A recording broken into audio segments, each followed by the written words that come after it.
Some people think money buys invincibility. They walk into a room like they own the oxygen inside it, expecting everyone else to stop breathing just to make space. But sometimes, unchecked entitlement collides with a brick wall. A quiet man drinking cheap drip coffee with his little girl. A man who spent 12 years doing things that don't exist on any government record. She thought she was putting a nobody in his place when she raised her hand. She had no idea she just woke up a monster. The espresso machine at the corner of the counter hissed. It was a sharp, violent burst of steam that cut through the low hum of indie folk music and morning chatter. David didn't flinch. He just blinked. 6 months back in the civilian world, and the sudden noises were finally starting to register as just that. Machinery. Not a pressure valve giving out. Not incoming mortar fire. Just a barista making an $8 oat milk latte. He took a slow sip of his black coffee. It tasted like burnt dirt, but it was warm. Across the small, wobbly wooden table, his daughter Maya was deep in concentration. Her tongue poked out from the corner of her mouth as she dragged a blue crayon across a paper placemat. She was 6. She wore a yellow raincoat that was a size too big and a pair of light-up sneakers that flashed every time she kicked the table leg. "Look," she said, tapping the paper. "It's a house, but the roof is a boat. Practical," David said. His voice was a low rumble, worn down by years of shouting over helicopter rotors, but softened now, rounded off at the edges just for her. "Good for floods." "Exactly," Maya beamed. David smiled. It didn't quite reach his eyes. It rarely did these days. But it was genuine. He leaned back in his chair. He sat facing the door. He always sat facing the door. It wasn't a conscious choice anymore. It was hardwired into his nervous system. He noted the exits. He noted the 2 college kids by the window, the elderly couple sharing a pastry, the barista nursing a hangover. Threat level 0. Just a rainy Tuesday morning in downtown Chicago. Then the bell above the door chimed, and the atmosphere in the room physically changed. Victoria Hayes didn't enter the cafe. She occupied it. She walked through the glass doors with the frantic, aggressive energy of someone who believed time itself owed her a refund. She was flanked by 2 men in dark, tailored suits who scanned the room with the lazy arrogance of private security who had never been properly tested. Victoria was on her phone. She wore a cream-colored silk trench coat that cost more than David's last car, and a pair of stilettos that clicked against the hardwood floor like rapid gunfire. "I don't care what legal says," she barked into the phone, her voice carrying over the music. She didn't lower her volume. The public space was just an extension of her office. "Gut the pension fund. If they strike, let them starve for a week, then offer them 80%. Do it." People turned to look. A few scowled. Victoria didn't notice them. To her, they were background noise, NPCs in the video game of her life. David watched her security. The one on the left was tall, heavy. Ex-cop, maybe. Moved entirely from the shoulders. The one on the right was younger, wiry, constantly touching his jacket to assure himself his concealed weapon was still there. Amateurs. "Daddy, I need a napkin. The blue broke." David looked down. Maya had pressed too hard, snapping the crayon, and a small smudge of blue wax was on her thumb. "I'll get it," David said, moving to stand.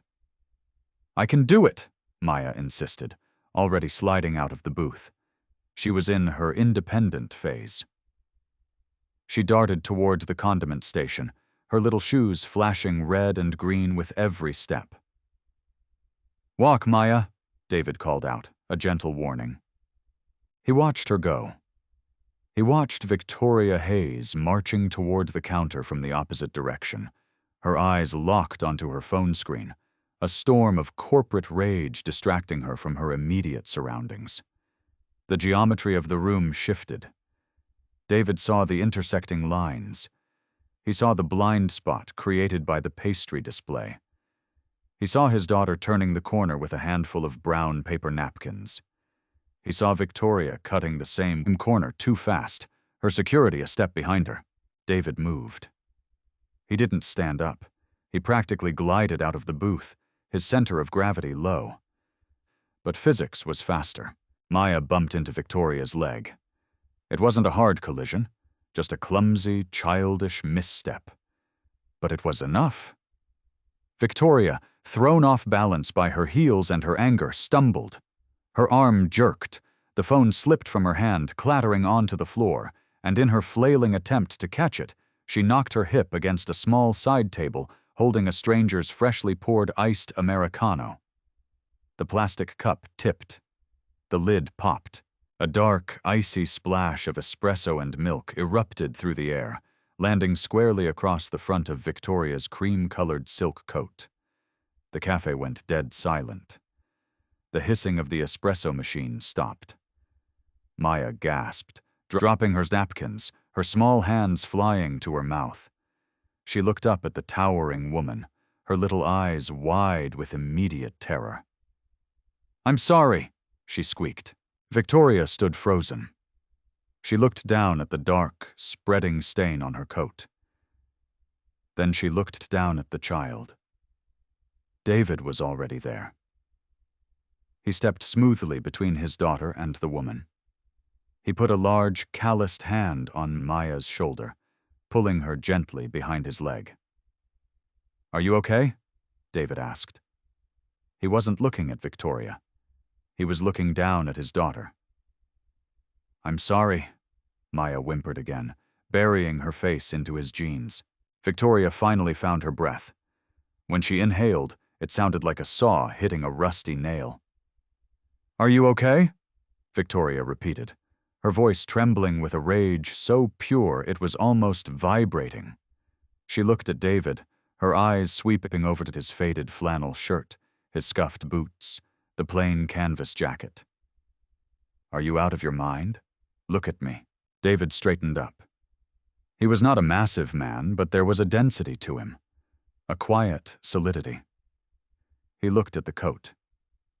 "It's a spill. It happens." "It happens!" Victoria shrieked. The phone was forgotten on the floor. Her security guards stepped up, flanking her, puffing out their chests.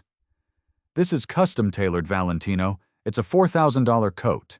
Your feral little brat just ruined a $4,000 coat." David's jaw ticked, a microscopic movement. The air around him seemed to drop 10 degrees. "She's 6, David said. His voice was level, no inflection. "She apologized. I'll pay the dry cleaning bill."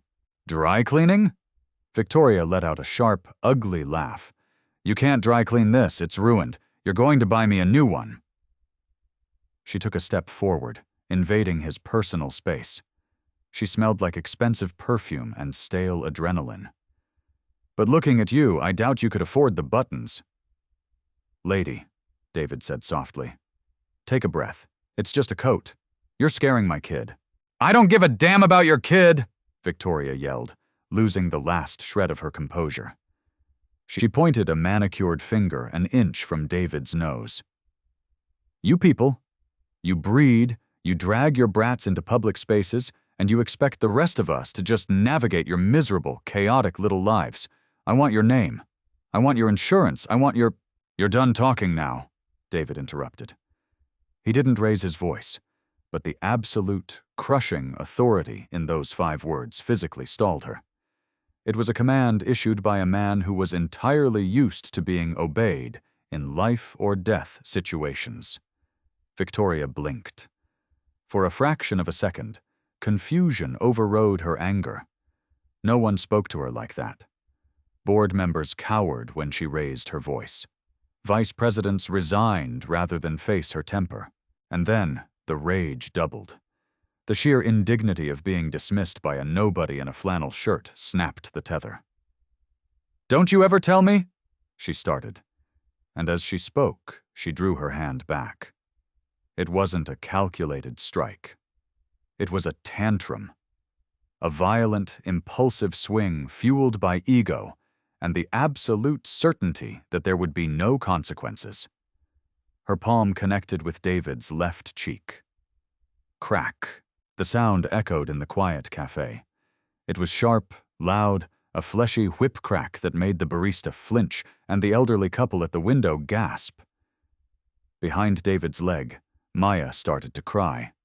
A high, thin wail of fear. David's head didn't turn. His neck didn't snap back. He absorbed the blow with an unnatural, terrifying rigidity. The impact barely shifted his jaw. For 2 seconds, nobody moved. The security guards tensed, shifting their weight, waiting for the peasant to swing back so they could justify putting him in the hospital.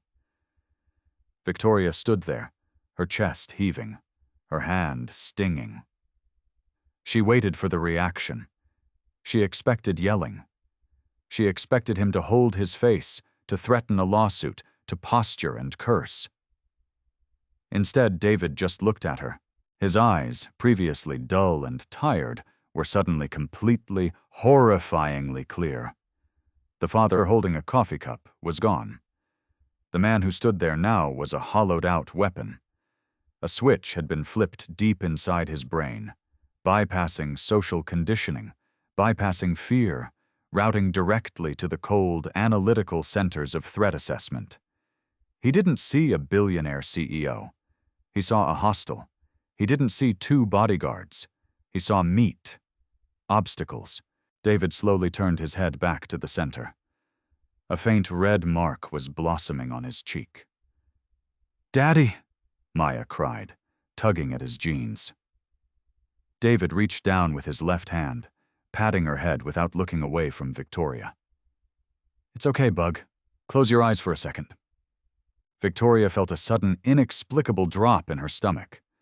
The primal part of her brain, the part that predated corporate takeovers and bank accounts, started screaming at her. Run! The man standing in front of her hadn't moved an inch, hadn't raised his fists, but the air pressure around him felt lethal. To compensate for the sudden spike of fear, she leaned into her anger. "That's what happens," she spat, though her voice shook slightly. "When you disrespect your betters." David spoke. The rumble was gone. His voice was flat, mechanical, and quiet. "You hit me." "You deserved it," Victoria said. The security guard on the left, the heavy one, stepped forward, sensing his boss was in over her head. He put a meaty hand on David's chest. "All right, buddy. You're going to back up. Take your kid and walk away before this gets worse for you." David looked down at the hand on his chest. Then he looked at the guard's face. "Take your hand off me," David said. "Or what, pal?" The guard sneered, shoving David slightly. David didn't resist the shove. He used the momentum.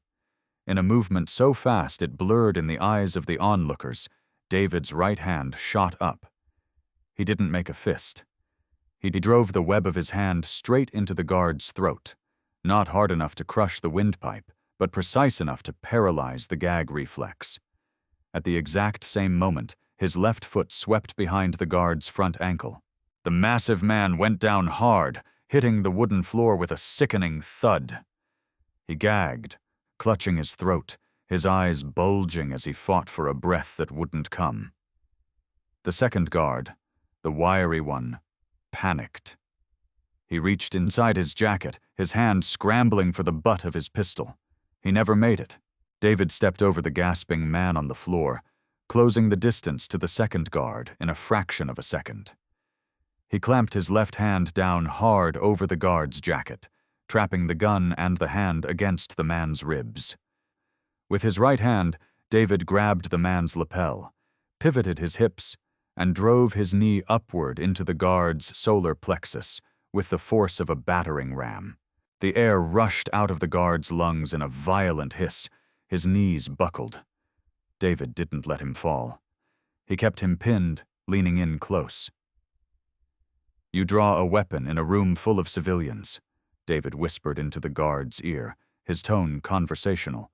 I will break your neck before the gun clears Kydex. Nod if you understand.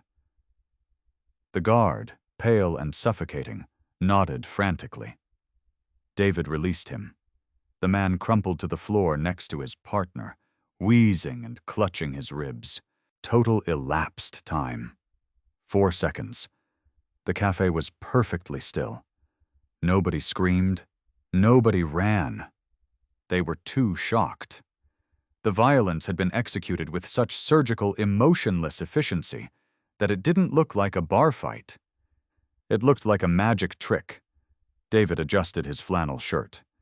He turned back to Victoria. She was backed up against the pastry counter, her eyes wide, all the color drained from her face.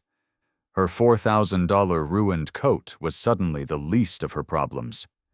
The two men she paid an exorbitant salary to protect her were writhing on the floor, neutralized by a man who hadn't even spilled his daughter's milk to do it. David walked toward her. He stopped exactly 2 feet away, just outside of striking distance, but deep within her personal space. "Now," David said, his voice still that flat, terrifying deadpan. "Let's talk about disrespect." Victoria's breath hitched in her chest. She pressed the small of her back against the glass of the pastry case, the cold seeping through her ruined silk coat. Her mind, usually a high-speed processor of angles and leverage, was totally blank. She looked at her guards. Miller, the ex-cop, was finally managing to drag air into his lungs, his face purple. Cole, the younger one, was on his hands and knees, drooling onto the hardwood, unable to straighten up. "What?" Victoria stammered, the word catching in her dry throat. "What are you?" David didn't answer the question. He didn't care about her perception of him. He was systematically securing the environment. He glanced at the barista behind the counter, a kid in his early 20s who looked like he was about to faint. "Don't touch the phone," David told the kid. The barista raised his hands in immediate surrender, backing away from the register. David looked back at Victoria. He tilted his head, his eyes scanning her face, tracking her rapid eye movements, her dilated pupils, the shallow rise and fall of her chest. "You're in tachycardia," David observed. "Heart rate's pushing 140, adrenaline dump. You're waiting for me to hit you." Victoria tried to speak, but her corporate vocabulary had failed her entirely. "I don't hit women," David said quietly, "and I don't hit people who aren't threats." He gestured loosely to the men on the floor. These two were threats. Poorly trained, heavily armed liabilities. You, on the other hand, are just a bully with a checkbook. He crouched down, retrieving Victoria's fallen smartphone from the floor. The screen was cracked. He stood back up and held it out to her. She hesitated, her hand shaking as she reached for it. She expected him to pull it away, to mock her. He didn't. He just let her take it. "You slap a stranger in public," David said, his voice dropping so low only she could hear it. "You assume your money provides a force field. It doesn't. You rely on men like these to do your violence for you." He looked down at Cole, who was finally trying to sit up. "Your left flank is a joke. He favors his right knee. Old ACL injury, probably. He plants heavy on the left, making him a half-second too slow to pivot. And the one who reached for his gun? He's wearing an off-the-rack shoulder rig under a tailored jacket. It binds across his lats. In a real gunfight, he'd die trying to get his weapon out, and you'd die right behind him." Victoria stared at him, horrified. He wasn't insulting them. He was diagnosing them, stripping them down to their tactical failures with a clinical detachment that chilled her to the bone. "Who are you?" she asked again, her voice barely a whisper. "I'm a father trying to have breakfast with his kid," David said. He finally broke eye contact with her, the intense, predatory focus softening just a fraction. He turned back to the booth. Maya was still standing there, her hands covering her eyes, her little shoulders shaking with silent sobs. David's entire demeanor shifted. The rigid lines of his back relaxed. The lethal tension evaporated, replaced by a profound, weary sadness. He walked over to his daughter and knelt on the sticky floor, right at her eye level. "Hey," he said softly. "Hey, Bug, look at me." Maya peeked through her fingers. Her face was red, stained with tears. "Are you hurt?" David asked. She shook her head. "No. Are you in trouble, Daddy?" "No, sweetie. I'm not in trouble." He pulled a clean napkin from the dispenser and gently wiped a stray drop of milk from her chin. "I'm sorry you had to see that. It was loud, wasn't it?" She nodded, sniffing. "Come here." He pulled her into a tight hug, burying his face in her messy hair. He closed his eyes, inhaling the scent of baby shampoo and crayons. It was his anchor. The only thing that kept him tethered to the ground when the ghosts of Kandahar and Baghdad started crowding the room. He stood up, lifting Maya with him, settling her onto his hip. She wrapped her small arms around his neck, burying her face in his shoulder. David turned to the barista. He pulled a worn leather wallet from his back pocket, extracted a $20 bill, and laid it on the counter. "Keep the change," David said. "Sorry for the mess." He didn't look at Victoria again. He didn't look at the guards scrambling to their feet, humiliated and bruised. He didn't offer a final, cinematic one-liner. He just adjusted his grip on his daughter, turned toward the door, and walked out into the Chicago rain. The bell above the door chimed cheerfully as it closed behind him. Inside the cafe, the silence stretched. Victoria Hayes stood by the pastry case, the cracked phone in her hand, the stain on her coat cooling against her skin. She was the CEO of a multi-billion-dollar logistics firm. She commanded thousands of employees. She had senators in her contacts list. But as she watched the man in the flannel shirt disappear down the gray street, carrying his daughter, she had never felt smaller or more completely powerless in her entire life. And deep down, beneath the shock and the lingering fear, a tiny, unfamiliar spark ignited in her chest.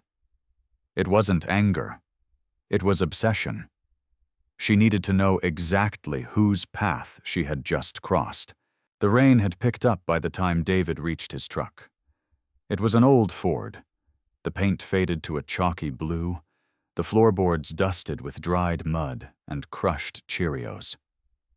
He opened the rear door and lifted Maya into her car seat. She was quiet now. The tears dried up, leaving pale tracks through the faint dusting of crayon wax on her cheeks. She didn't look at him as he buckled the heavy plastic clips over her chest. She just stared blankly at the back of the passenger seat. "Comfortable?" David asked. Maya gave a tiny nod. David closed the door. He stood in the rain for a moment, letting the cold water soak through his canvas jacket, letting it mat his hair against his forehead. He needed the temperature drop. His core was burning. He walked around to the driver's side, climbed in, and shut the door, sealing them in the quiet, damp cab. He didn't put the key in the ignition. He just sat there, his hands resting on the steering wheel. 10 seconds passed. Then the shaking started. It always happened like this. The violence itself was cold, clinical, and perfectly controlled. His heart rate never spiked during an engagement. But afterward, when the primitive parts of his brain finally registered that the threat was gone, the chemical bill came due. His hands trembled violently against the worn leather of the wheel. The muscles in his thighs twitched. His breathing, previously slow and measured, turned shallow and ragged. He squeezed his eyes shut, gripping the steering wheel so hard the knuckles turned white, fighting the sudden, overwhelming urge to vomit. He wasn't shaking because he was afraid of the two men in the cafe. He was shaking because of how incredibly easy it would have been to kill them. The switch in his head had flipped, and for 4 seconds, he was back in a lightless compound in the Korangal Valley. He was back in the suffocating heat of a breached door in Fallujah. He had felt the familiar, terrifying comfort of absolute lethality. He had spent 6 months trying to bury that version of himself under bedtime stories, pancake breakfasts, and grocery lists. And a loud woman in an expensive coat had dug him right back up. "Daddy?" The small voice came from the back seat. David forced his eyes open. He took a slow, deep breath, holding it in his lungs for a count of 4, then exhaling for a count of 6. Tactical breathing. A parlor trick to fool the central nervous system. He let go of the steering wheel and rubbed his face, wiping away the rain and the lingering ghost of the slap. He adjusted the rearview mirror so he could see her. She was clutching a ragged, stuffed rabbit.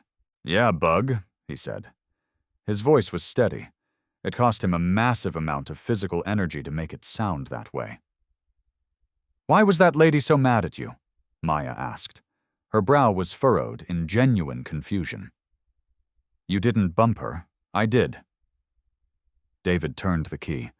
The ancient engine choked, sputtered, and roared to life, the heater immediately kicking out the smell of warm dust. "She wasn't mad at me, Maya. She wasn't really mad at you either." David put the truck in drive and pulled away from the curb. "Some people just carry a lot of anger around in their pockets, and when they bump into someone, it spills out, like your milk." Maya thought about this. "She had a nice coat."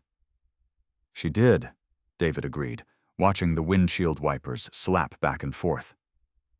"Were those men going to hurt you?" David paused. He hated lying to her. He had sworn, after her mother passed and he finally walked away from the teams, that he would build a life for her constructed entirely of truth.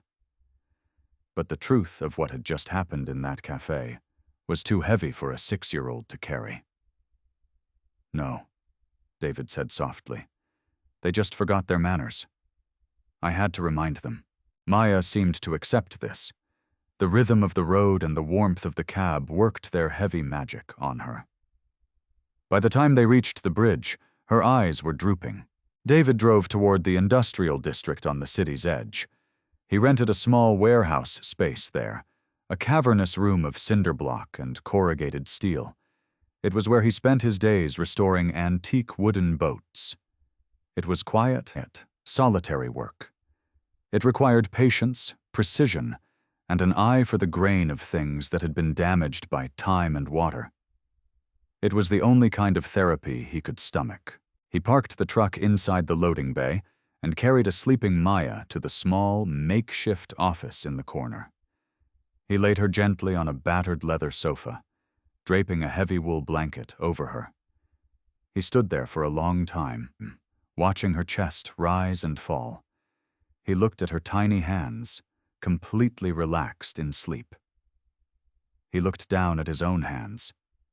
They had finally stopped shaking, but the knuckles on his right hand were bruised, a dark purple shadow forming beneath the skin. He walked out into the main shop floor, picked up a heavy wooden mallet from his workbench, and stared at the unfinished hull of a 1950s Chris Craft runabout. The silence of the warehouse pressed in on him. He had lost his temper.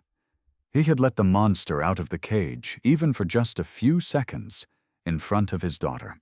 David swung the mallet backward and drove it into the heavy steel frame of his workbench with a deafening crack.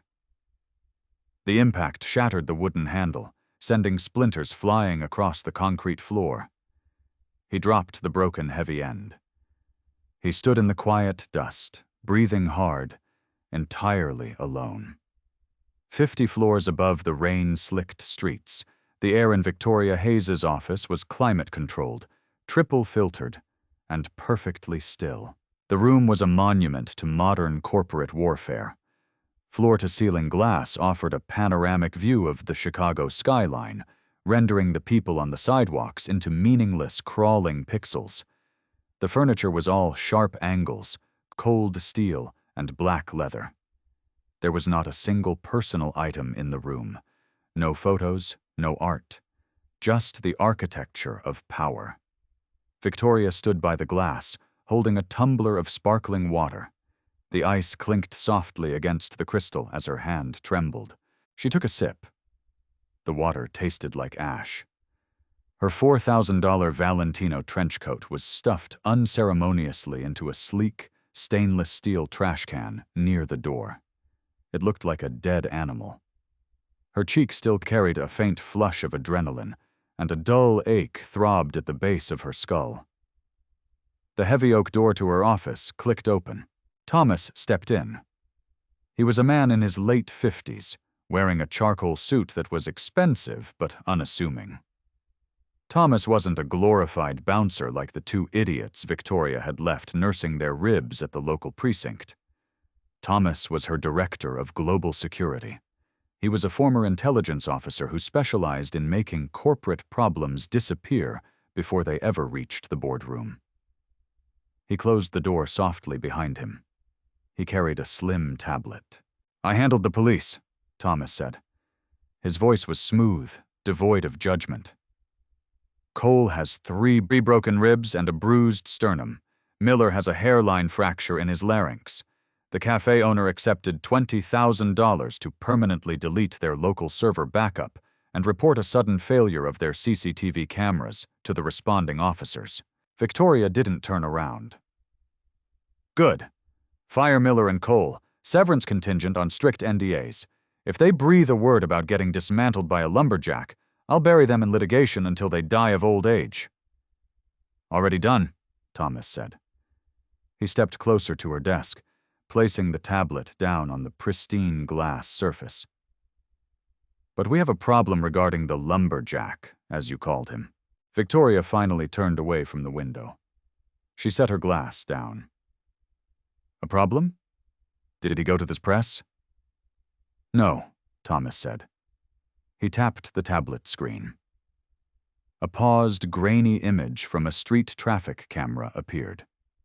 It showed David walking down the sidewalk in the rain, carrying Maya. The angle was poor, partially obscured by an awning, but it clearly showed his profile. "The problem is, he doesn't exist." Victoria frowned. She walked over to the desk, her heels sinking silently into the plush carpet. "Everyone exists, Thomas. You just haven't looked hard enough." "I ran his face through every commercial and federal database I have access to," Thomas explained, his tone deadly serious. "DMV records, passport control, criminal databases, social media algorithms, nothing. It came back as a zero match." "How is that possible? He was drinking coffee in a public place. He drives a truck. He has a kid." Victoria gestured sharply at the screen. "Look at him. He's not a ghost." "He is in the system," Thomas corrected quietly. "But there is a digital firewall around him. When I bypassed the standard facial recognition sweeps and pushed the image through a back-channel DoD algorithm I still have a login for, I triggered an alert." Victoria stopped moving. "An alert?" "Within 30 seconds of initiating the search, I got a hard bounce," Thomas said. "My access was revoked, the search parameters were wiped, and a level 5 restriction code flashed on my terminal. It was a JSOC designation." Victoria stared at him. "Translate that for me." "Joint Special Operations Command," Thomas said. He looked at the paused image of the man in the flannel shirt. "Ms. Hayes, whoever this man is, his identity, his history, and his current whereabouts are actively protected by the highest echelons of the United States military. His file is completely redacted. You don't get that kind of digital armor for doing a few tours in the infantry. You get that when you spent a decade doing things the government will never, ever admit happened." Victoria looked down at the tablet. The image of David, the broad shoulders, the completely relaxed way he carried the child. She closed her eyes, and suddenly she was back in the cafe. She smelled the spilled milk. She felt the impact of her palm against his cheek. She remembered the sheer, terrifying density of him, how striking him felt like striking a concrete pillar, and then she remembered his eyes. The way they had emptied out. The way he had looked at her 2 armed guards not as threats, but as a minor, mechanical puzzle to be disassembled. "I don't hit people who aren't threats." He hadn't considered her a threat. She was a billionaire who could ruin lives with a phone call, and to him, she was just an annoying noise in the room. The realization didn't anger her this time. It sent a cold, electric shiver of absolute fascination down her spine. She had spent her entire adult life surrounded by men who postured, men who bought power, men who hid behind wealth and lawyers. She had never, in 34 years, stood 2 feet away from a man who possessed actual visceral power. The kind of power that didn't care about her bank account. "I tracked the plates on his truck," Thomas interrupted her thoughts. "It took a few hours of manual cross-referencing toll booth cameras. The truck is registered to an LLC. The LLC leases a commercial warehouse space in the Lower West Side."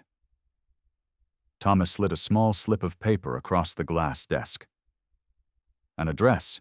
"Leave it alone, Victoria," Thomas warned softly. It was the first time he had used her first name in 3 years. "Whatever ego bruise you're nursing, let it go. Men like that, they don't play the same game we do. If you push him, I cannot protect you." Victoria picked up the slip of paper. The thick cardstock felt heavy in her fingers. "Cancel my afternoon meetings," Victoria said. Her voice was quiet, lacking its usual aggressive edge. "Have my car brought around, just the driver, no security." "Victoria, I'm not going to fight him, Thomas," she said, looking at the address. A strange, tight smile played at the corner of her mouth. "I just want to talk to a ghost." The air inside the warehouse smelled heavily of sawdust, boiled linseed oil, and old metal.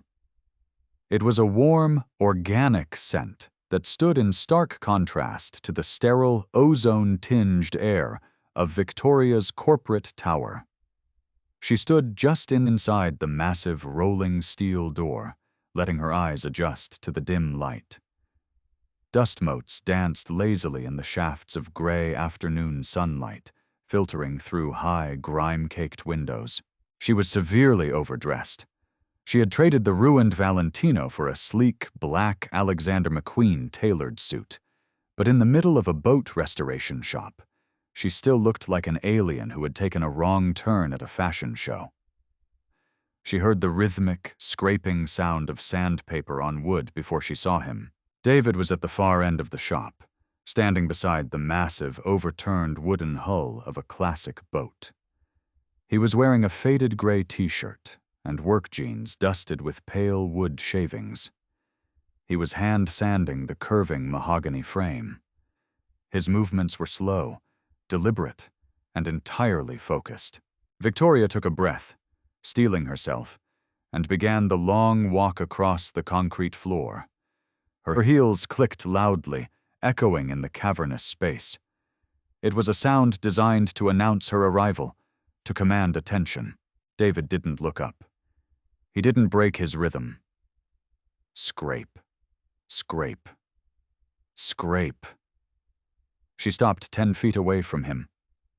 The silence stretched, filled only by the sound of the sandpaper. The absolute lack of acknowledgement was infuriating. She was used to people jumping to their feet when she entered a room.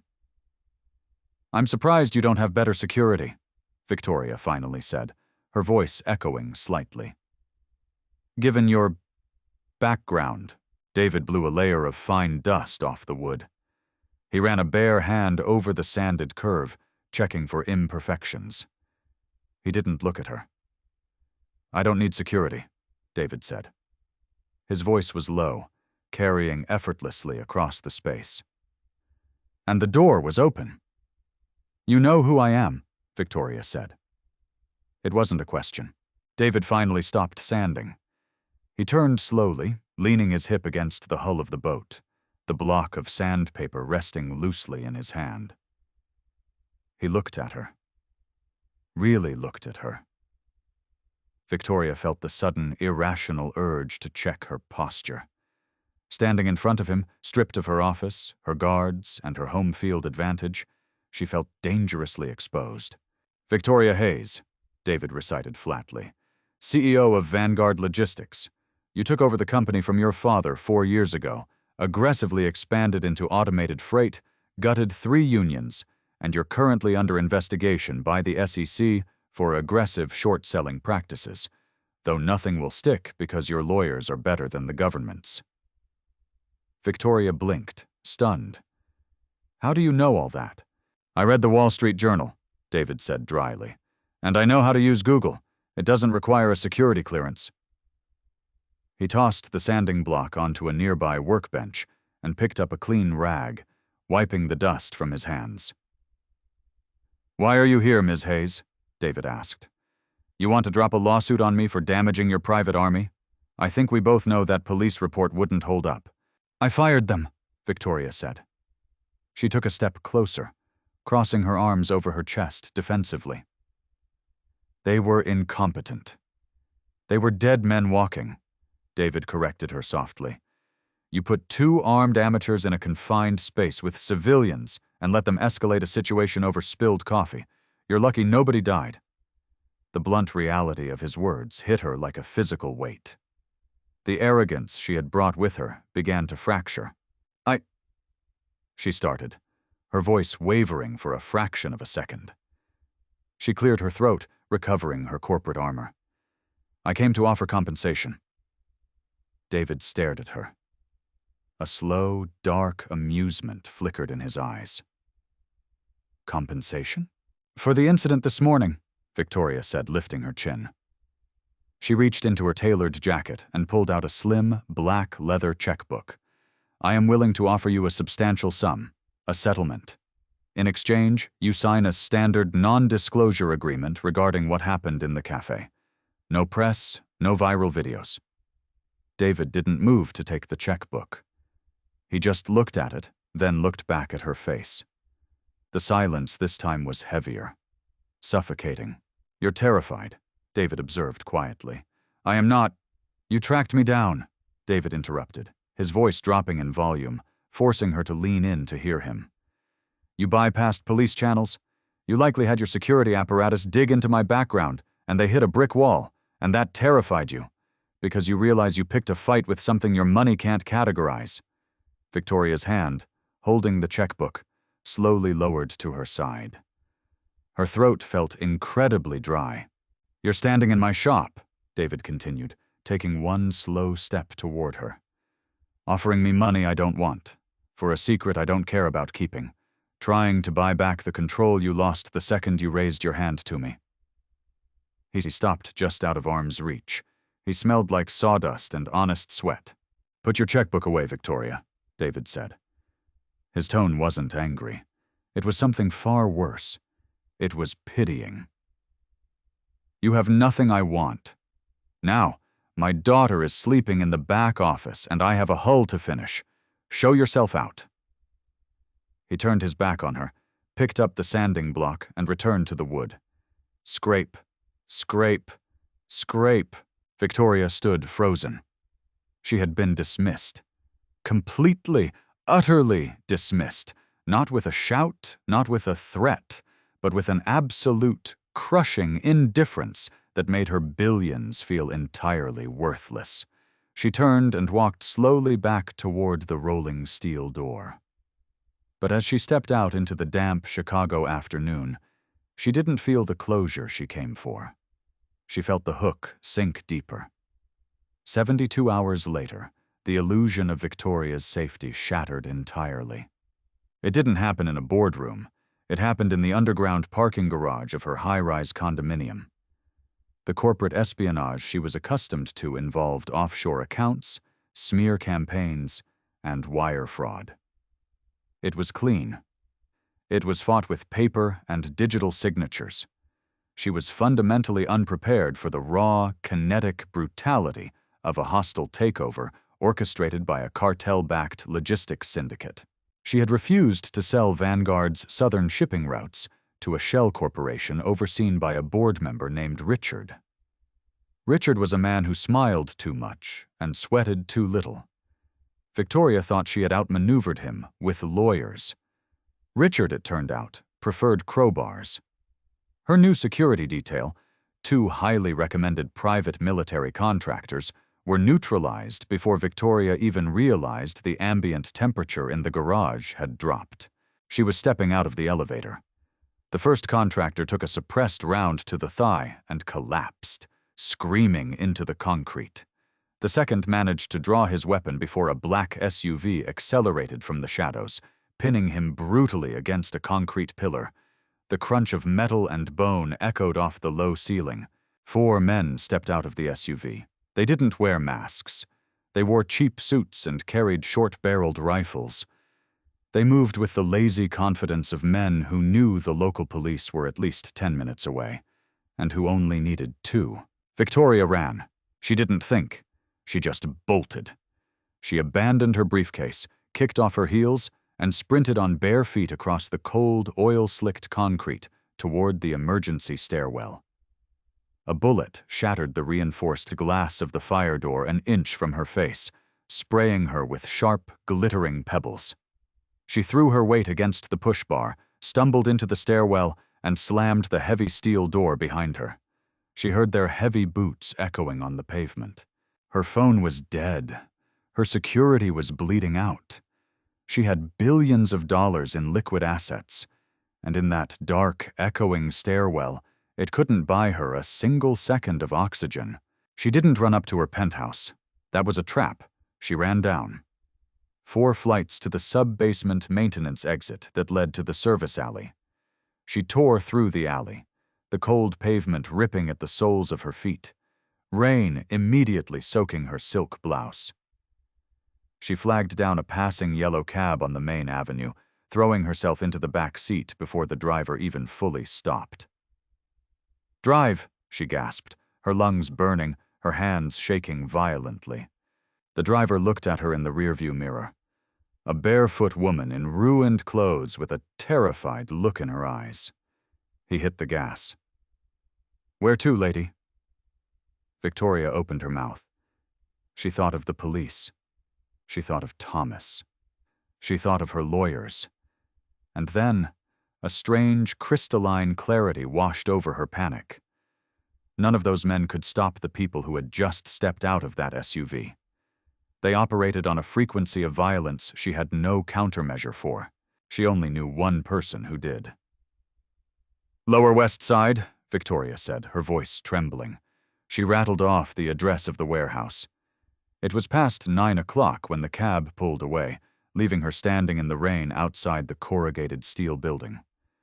The heavy bay door was shut, but a warm, yellow light spilled from the frosted glass of the side entrance. She didn't knock. She turned the handle. It was unlocked. David was at the kitchen counter of his makeshift apartment built into the warehouse loft. He was wearing gray sweatpants and a plain white t-shirt. He was carefully chopping carrots.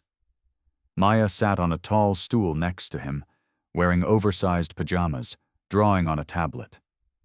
They both looked up when the door slammed shut. Victoria stood at the bottom of the metal stairs. She was drenched. Her feet were bleeding, leaving small, red smudges on the concrete. Her hair was plastered to her face, and she was shivering so hard her teeth clicked. Maya's eyes went wide. "Daddy, it's the spilling lady!" David set the knife down. He didn't look surprised. He didn't look angry. He looked at the blood on her feet, the wild panic in her eyes, and the way her hands were desperately clutching her own arms. He assessed her in less than a second, reading the telemetry of her trauma. He picked up a clean dish towel, walked slowly down the metal stairs, and stopped in front of her. "Who is coming for you?" David asked. No greeting, no gloating, just the immediate, tactical priority. "I don't know," Victoria sobbed, the adrenaline finally breaking, leaving her hollow and entirely vulnerable. The corporate titan was gone. She was just a terrified human being. "They shot my guards. They had rifles. I didn't know where else to go. I'm sorry. I'm so sorry I brought them here." David didn't offer a platitude. He didn't tell her it was going to be okay. He draped the towel over her shaking shoulders. "Go up the stairs," David said. His voice was a calm, heavy anchor in the center of her storm. Take off the wet clothes. Put on the gray hoodie on the back of the door. Stay away from the windows. He turned away from her and walked up the stairs to his daughter. He lifted Maya off the stool. "Bug," David said, his voice entirely soft. "I need you to go into the tool room. Remember the game we play? The quiet game in the dark?" Maya nodded, her little face serious. She knew the drill. It was a drill born of a father's parent, but right now, it was keeping her alive. "Do I lock the heavy door?" "Yes," David said, kissing her forehead. "Lock the heavy door. Put on your headphones. Watch your cartoons. Do not come out until I knock 3 times, pause, and knock twice. Understand?" 3, pause. 2, Maya repeated. She hopped down and scrambled toward the reinforced steel door at the back of the loft. The heavy deadbolts clacked into place. Victoria stood near the kitchen island, clutching the towel. She watched David move. The casual, tired father vanished. The man who replaced him was terrifying in his efficiency. He didn't grab a phone to call 911. He walked to a heavy steel locker against the far wall. He punched a 4-digit code into the biometric lock. The door swung open. Inside wasn't a collection of antique tools. It was a matte black, heavily modified, short-barreled AR-15, a suppressed 9mm handgun, and a tactical plate carrier. He didn't put the vest on. It was too bulky for the enclosed space. He racked the slide on the handgun, the metallic clack sounding absurdly loud in the quiet loft, and slid it into the waistband at the small of his back. He grabbed a heavy steel flashlight and killed the main breaker switch on the wall. The warehouse plunged into absolute pitch-black darkness. "Sit on the floor," David's voice came from the blackness, remarkably close to her. "Put your back against the refrigerator. Do not make a sound." Victoria slid down the cold steel of the appliance, her knees pulled to her chest. She couldn't see anything. The silence was agonizing. Then she heard it. The squeal of tires outside, the heavy crunch of gravel, doors slamming. They had found her. There were 4 of them. They breached the side door with a heavy ram, shattering the frame and sending wood splinters flying across the concrete. Flashlight beams instantly sliced through the dusty darkness of the warehouse, cutting chaotic arcs over the skeletons of wooden boats and heavy machinery. "Spread out," a rough voice ordered. "Check the loft. Check the hulls." From her position behind the kitchen island in the loft, Victoria squeezed her eyes shut. Her heart hammered against her ribs like a trapped bird. She clamped a hand over her own mouth to stifle the sound of her ragged breathing. She waited for the deafening crack of gunfire. She waited for David to yell. Instead, there was only a soft, metallic clink from the far corner of the warehouse floor. One of the flashlight beams snapped toward the sound. Over there, by the bandsaw, 2 men moved down the central aisle, their boots crunching softly on the sawdust-covered floor. Their flashlights painted the massive, overturned hull of the Chris-craft. The violence, when it started, was completely silent. David didn't use the gun. Gunfire was loud, it drew attention, it panicked the other targets. He used the environment. The man on the left stepped past a towering stack of raw mahogany planks. He never saw the shadow detach itself from the darkness. David moved with terrifying fluidity. He trapped the man's rifle against his chest with his left hand, simultaneously driving the heavy steel flashlight in his right hand directly into the man's temple. The man's nervous system instantly shut down. He crumpled without a sound, his finger slipping harmlessly off the trigger guard. David caught his dead weight, lowering him silently to the sawdust floor. The second man, 10 feet away, noticed the absence of his partner's flashlight beam. "Marcus," he whispered, panning his light back. The beam hit empty space. Before the man could shout, David closed the gap. He didn't strike. He grabbed the barrel of the rifle, redirecting it violently toward the ceiling, and stepped into the man's center of gravity.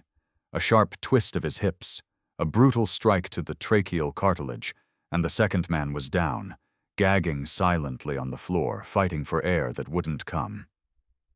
David stripped the man of his spare magazines and faded back into the blackness. 2 down. 2 to go. Up in the loft, the leader of the squad was sweeping the kitchen area. His flashlight beam passed inches over Victoria's head as she cowered behind the counter.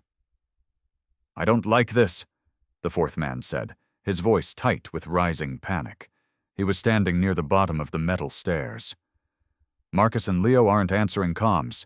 The leader paused, his rifle raised. He tapped the earpiece in his ear. Static. He realized with a sudden, chilling clarity that they hadn't walked into a hiding spot. They had walked into a kill house. "Fall back to the truck," the leader barked. "We're leaving." He turned toward the stairs. "No," a voice echoed from the cavernous darkness below. It wasn't a shout. It was a flat, conversational statement that seemed to come from everywhere at once. "You're not." The man at the bottom of the stairs panicked. He raised his rifle blindly into the dark and squeezed the trigger. A deafening burst of automatic fire shattered the quiet, the muzzle flash strobing blindingly, illuminating the dust in the air. Bullets tore into the wooden hull of a nearby boat, shredding the antique mahogany. The muzzle flash gave away his exact position. Before the man could adjust his aim, a single, suppressed phut sounded from the shadows. The man at the bottom of the stairs dropped his rifle, clutching his right kneecap with a ragged scream. He collapsed, writhing on the concrete floor. The leader in the loft froze. He was a professional, but he was accustomed to intimidating civilians and executing soft targets. He was not equipped to hunt a ghost in the dark. He raised his rifle, aiming it squarely down the stairwell. "Show yourself," he yelled, his voice cracking slightly. He backed up, slowly, methodically, trying to keep his back to the wall. He bumped into the kitchen island. Victoria held her breath. The man was 2 feet away from her. She could smell the gunpowder and the cheap cologne on him. If he looked over the counter, she was dead. The man kept his eyes locked on the dark stairs. He reached down to his belt to grab a fresh magazine. David didn't come up the stairs. He had climbed the exterior steel framework of the loft in absolute silence. He dropped from the overhead rafters, landing directly behind the leader with no more sound than a heavy sack of flour hitting the floor. The leader felt the shift in air pressure. He started to turn, bringing the rifle around. David's left forearm wrapped around the man's throat, locking under his chin in a flawless rear-naked choke. His right hand clamped onto the back of the man's head, driving it forward, locking the pressure.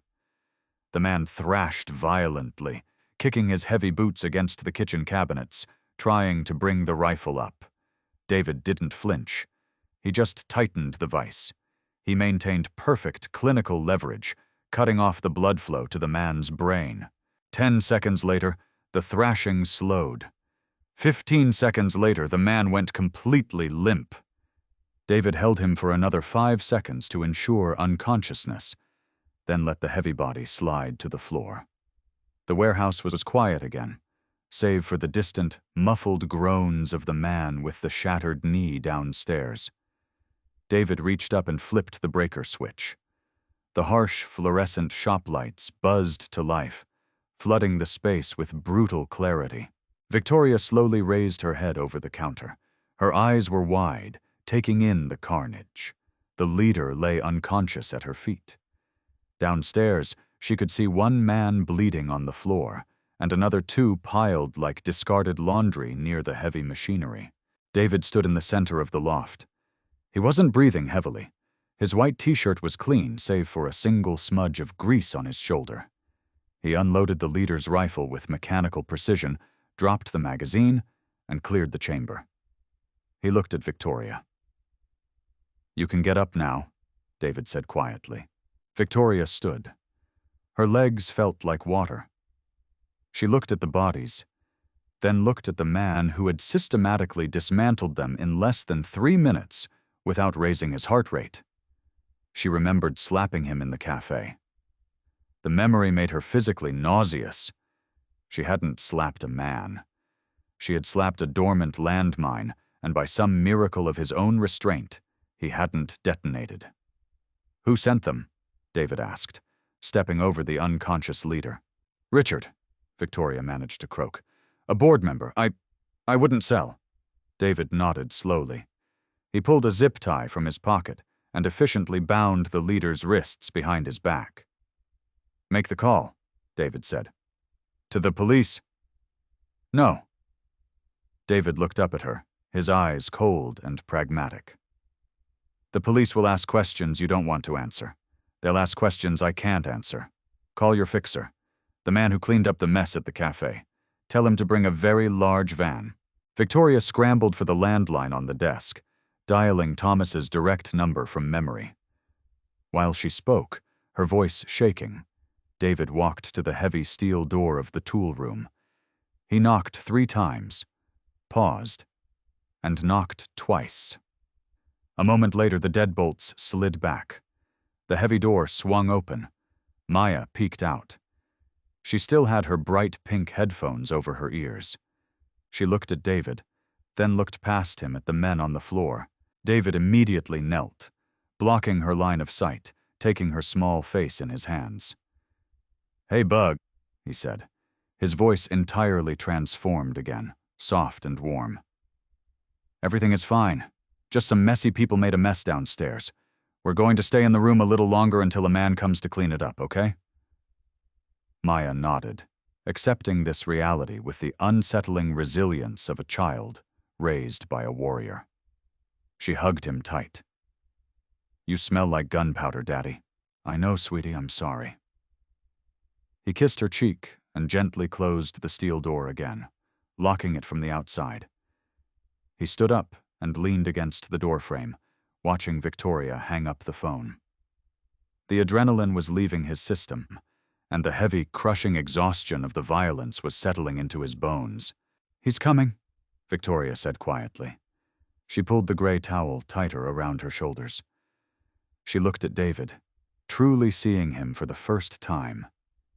Not as a peasant, not as a puzzle, but as a man bearing an unimaginable weight. "Thank you. You saved my life. You put your daughter in danger for me." "I didn't do it for you," David said softly. "I did it because they brought guns into my house. There's a difference." Thomas arrived 20 minutes later with a black cargo van and 3 men who moved with the same quiet efficiency as David. They didn't ask questions. They dragged the unconscious men down the stairs, loaded the wounded one into the back, and began scrubbing the blood off the concrete with industrial bleach. Victoria sat on the battered leather sofa in David's office. She wore the oversized gray hoodie. Her bare feet were bandaged with gauze David had procured from a first aid kit. Thomas stood in the doorway, observing the cleanup. He looked at David, who was sitting on the edge of his desk, drinking a glass of tap water. "Richard won't stop," Victoria said quietly, staring at the floor. The reality of her corporate life felt incredibly small compared to the violence she had just witnessed. "He'll hire more. He has cartel backing. He'll keep coming until Vanguard is his, or I'm dead." Thomas adjusted his cuffs. "Ms. Hayes is correct. This was a kinetic escalation. We are out of our depth." He looked at David. "I ran your profile again. I dug deeper. I know you were JSOC. I know you operated entirely off the books for a decade. We need a contractor." "I build boats," David said flatly, setting his glass down. "I don't do contract work. I don't do security. I have a kid. I have unlimited resources," Victoria said, finally looking up. The arrogance was entirely gone, replaced by a desperate, grounded sincerity. "I can't buy your skills, I know that now. But I can buy your peace. You want to restore boats in silence? I will buy this entire city block and make it a private compound. I will put a trust fund in Maya's name that will guarantee her future for 3 generations. I will give you complete, absolute autonomy. But I need you to break Richard's operation. I need you to do what Thomas can't." David looked at her. He saw the shift in her. The billionaire bully who had slapped him over a spilled coffee was dead. The woman sitting on his couch was someone who had finally touched the sharp edge of the world and realized how easily she could bleed. "You don't want a bodyguard," David said quietly. "You want an assassin." "I want to survive," Victoria replied, her voice steady. "And I want the people who brought guns into your daughter's home to face the consequences of their actions. Total, absolute accountability." David looked at the steel door of the tool room. He thought about the men in the SUV. He thought about how easily a stray bullet could have pierced that steel door. He had tried to walk away from the war, but the war had simply followed him home. If he didn't end this, they would come back. And next time, they might not miss. He stood up. "Thomas," David said, his voice dropping into that cold, analytical register. "I need architectural schematics of Richard's primary residence, his corporate offices, and real-time tracking on his personal vehicles. I need full access to Vanguard's logistical tracking network to isolate the cartel's shipping routes." Thomas gave a single, crisp nod. "You'll have it in an hour." "I don't work for you," David said, turning back to Victoria. The air in the room felt suddenly heavy. "I don't take orders. I take the target, I dismantle the network, and when the threat is neutralized, we are done. You never contact me again, understand?" Victoria stood up slowly. She walked over to him, wincing slightly as she put weight on her bandaged feet. She didn't offer her hand to shake. She knew better now. She simply looked him in the eye, offering absolute respect. "Understood," she said. 3 weeks later, the business world was rocked by a series of inexplicable, catastrophic failures within a major logistics syndicate. Supply chains were severed. Offshore accounts were permanently frozen by untraceable cyber intrusions. And Richard, the smiling board member, resigned abruptly after a midnight visit to his heavily fortified compound. A visit where his personal security detail was systematically disarmed and bound without a single shot fired, and Richard was left with a very clear, terrifying understanding of his own mortality. The cartel cut their ties. The hostile takeover dissolved. Victoria retained Vanguard. She changed the way she ran it. The screaming stopped. The aggressive union-busting ceased. She had learned the difference between artificial corporate power and real, undeniable strength. And it humbled her. She never saw David again. But on a Tuesday morning, exactly 1 month after the incident, David walked into the warehouse holding Maya's hand. Parked inside the loading bay was a brand new, fully restored 1960s classic wooden runabout. It was immaculate. Sitting on the leather seat was a manila envelope. Inside the envelope was the deed to the entire warehouse block, fully paid, registered to an anonymous trust, and a single handwritten note on heavy cardstock. For the spilled milk. V. David read the note. He looked at the boat, then looked down at Maya, who was already trying to climb into the driver's seat. He smiled. A real, genuine smile that finally reached his eyes. The switch was turned off. The ghosts were quiet. The perimeter was secure. He lifted his daughter into the boat, picked up his sanding block, and went back to work. If you felt the adrenaline of this story, hit that like button to support the channel. David's journey proves that real power isn't in a bank account or a loud voice. It's in the quiet strength of a protector doing what's right. What did you think of Victoria's transformation from corporate bully to humbled survivor? Drop a comment below and let me know your favorite tactical moment. Don't forget to subscribe and ring the notification bell so you never miss out on our next high-stakes dramatic storytelling script. Share this video with someone who loves a story of hard karma.